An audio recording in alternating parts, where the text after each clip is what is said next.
made up my mind, not another day. You're on borrowed time, let me get away. Yeah, I'm running, yeah, I'm running. So love me or leave me, I'm standing alone. Can't shake a feeling that lives in my bones. Lie to me, tell me you wish that you could, but nothing you gave me is worth what you took. Cause baby, when I'm gone for good.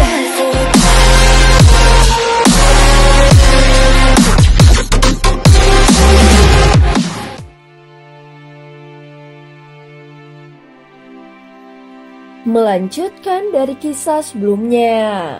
Sebelumnya Woyove telah mengatakan bahwa penguasa pemusnah merupakan eksistensi yang melampaui segala kehendak para dewa.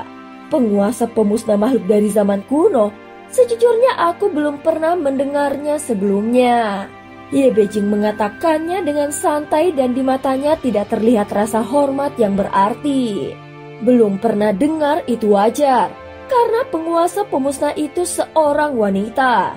Ucap Woyove dengan nada datar. Bukankah kau juga seorang wanita? Ye Beijing tidak tahan untuk memutar bola matanya dengan ekspresi yang kesal. Kami cuma pernah bertemu sekali, tidak bisa dibilang saling mengenal. Balas Woyove dengan ringan. Baiklah, aku akui, kalau saja penguasa pemusnah itu adalah seorang laki-laki, mungkin aku akan mengenalinya. Ye Beijing berkata sambil merendahkan nada bicaranya. Seakan tidak menyangkal bahwa dia lebih memperhatikan pria ketimbang wanita. Di antara mereka yang berada di tahap ketujuh dikenalnya sebagai sosok yang nyaris tak terkalahkan. Namun memikirkan bahwa bahkan makhluk sekuat penguasa pemusnah bisa mengalami kematian, sungguh sulit untuk dipercaya. Tidak diketahui bagaimana dia bisa mati. Bahkan Woyove sendiri tampak merasa bingung saat mengatakannya.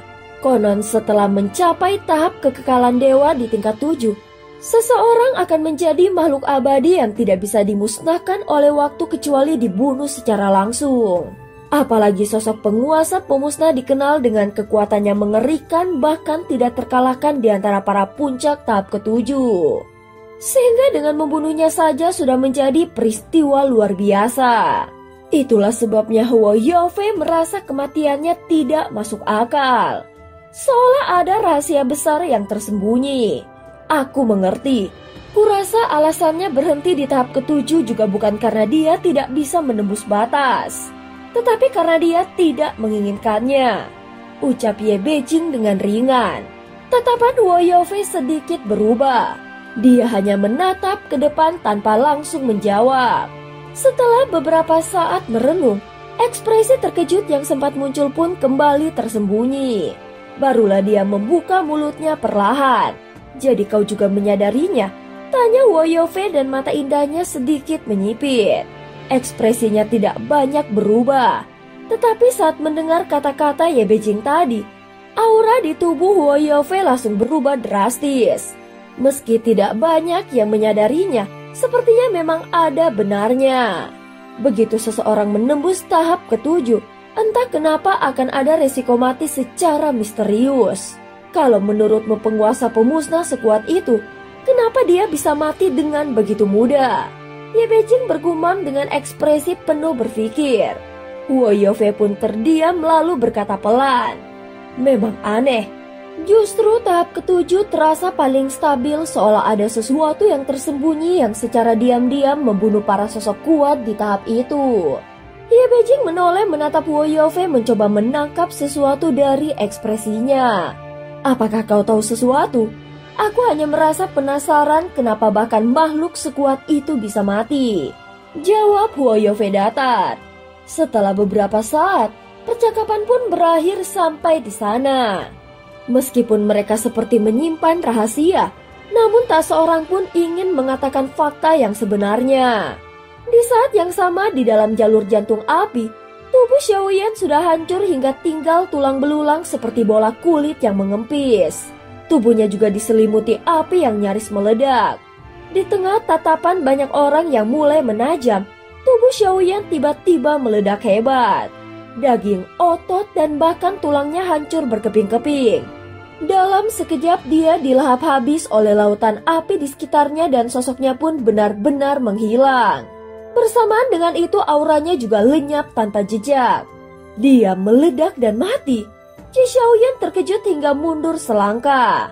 Semua orang pun menatap dengan mata terbelalak. Bahkan Huo Yaofei memperlihatkan ekspresi tak percaya. Bagaimana ini mungkin? Kenapa dia bisa gagal? Secara logika, dia seharusnya sudah benar-benar siap. Kenapa dia bisa mati begitu saja? Tatapan mereka saling bertemu dengan aura terkejut dan tidak percaya. Kini di dalam jalur jantung api, satu-satunya sosok yang tersisa adalah sisa kekuatan jiwa penguasa pemusnah. Setelah menunggu sejenak, Huo Yaofei menunjukkan ekspresi kecewa lalu menghela nafas kecil. Tampaknya dia memang mati karena menelan api pemusnah. Mungkin sampai mati pun dia tidak menyimpan penyesalan. Sama seperti aku yang terlahir demi api dan tidak menyesali apapun. Terlihat Huo Yaofei merasa menyesal dengan apa yang terjadi pada Xiaoyan. Dengan menjadi reinkarnasi yang mulia, dia tidak mungkin akan mati semudah itu. Tenang saja, aku pernah melihat banyak bentuk kematian. Anak dari Sensi ini tidak akan mati semudah ini. Apalagi di tempat ini. Ye Beijing menundukkan kepalanya perlahan, ekspresinya tampak tenang seolah dia sudah terbiasa dengan situasi seperti ini.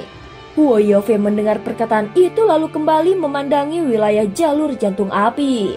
Dia merasakan aura Xiaoyan telah benar-benar menghilang. Itu berarti dia benar-benar telah mati dan seolah tidak ada harapan lagi. Namun tiba-tiba, sebentar, ucap Ye Beijing pelan sambil mengangkat tangannya. Sementara itu di tempat yang gelap tiba-tiba muncul 5 bayangan hitam di hadapan Xiaoyan. Salah satunya adalah klan Yuan Shen tulang raksasa. Anak muda, meski kau bukan bagian dari klan Yuan Shen, namun aura di tubuhmu selaras dengan klan kami. Meskipun kau bukan keturunan langsung, karena kau bisa sampai di tempat ini dan membawa harapan, maka kami tidak mungkin tidak membantumu. Suara klan Yuan Shen tulang raksasa terus menggema. Di dalam kesadarannya, Xiaoyan merasa seperti tenggelam ke dalam dunia luas tanpa batas. Anehnya tidak ada rasa sakit, padahal tubuhnya baru saja meledak. Termaksud tubuh asli dan avatar Yuan Shen-nya juga ikut hancur. Yang membuat Xiaoyan tidak habis pikir. Bahkan penguasa pemusnah pun tidak memberinya sedikit pun kelonggaran dan justru menghancurkan tubuhnya tanpa keraguan. Sekarang satu-satunya harapannya hanyalah pada kekuatan klan Yuan Shen.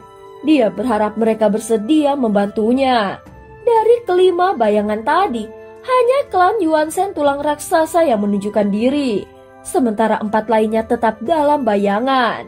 Tentu saja kesempatan seperti ini sangat langka, sehingga Xiaoyan segera menjawab dengan sungguh-sungguh. Tolong, aku menginginkan bantuan kalian. Untuk sesaat suasana menjadi hening. Xiaoyan menggertakkan gigi bersiap mencari cara lain. Sesaat, tiba-tiba suara asing mulai terdengar dari sisi klan Yuan Shen tulang raksasa. Anak muda, aku bisa membantumu. Aku bisa menjamin kau akan lolos dari krisis ini. Tetapi kau harus menyetujui satu syarat dariku. Suaranya tenang. Tekanan tak kalah menggetarkan dibandingkan klan Yuan Shen tulang raksasa. Apa syaratnya? Jika aku mampu, aku pasti akan melaksanakannya. Jawab Xiaoyan dengan penuh harapan. Yang kami butuhkan hanyalah kau meneruskan garis keturunan kami. Hanya dengan begitu klan Yuan Shen bisa bangkit kembali. Jika tidak, semuanya hanya omong kosong. Begitu mendengar kata-katanya, Xiaoyan langsung terkejut. Menurunkan garis keturunan agar garis darah klan kalian bisa berlanjut? Tanyanya perlahan. Benar, kau tidak perlu memiliki darah murni klan Yuan Shen. Cukup dengan memiliki anak dengan garis keturunanmu dalam 1000 tahun ke depan. Maka darah itu akan dimurnikan secara alami. Jika kau bersedia, kami akan memberimu kekuatan pamungkas. Dalam waktu singkat kau akan memiliki kesempatan tanpa batas untuk bangkit kembali. Apa kau setuju?